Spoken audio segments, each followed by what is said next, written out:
Sannex, c'est déjà au moins la moitié des investissements en display. Donc c'est évidemment une part majeure de nos investissements dans le digital.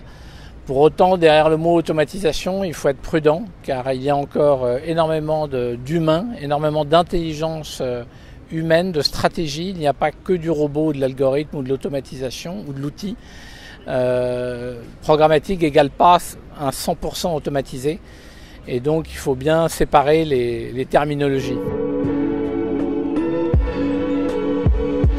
Les GAFA, ce n'est pas un ensemble monolithe et immuable. Il faudra sûrement trouver de la place pour le S de Snapchat.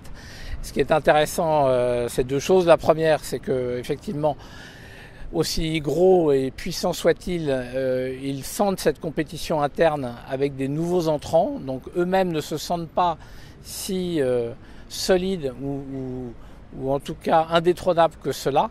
Et donc, au lieu de nous préoccuper de notre désintermédiation, et eux, au lieu de s'occuper de la façon dont ils vont nous désintermédier, ils se préoccupent plutôt de la concurrence entre eux. Donc je suis plutôt optimiste sur ce sujet de la désintermédiation, auquel j'ai d'ailleurs jamais vraiment cru.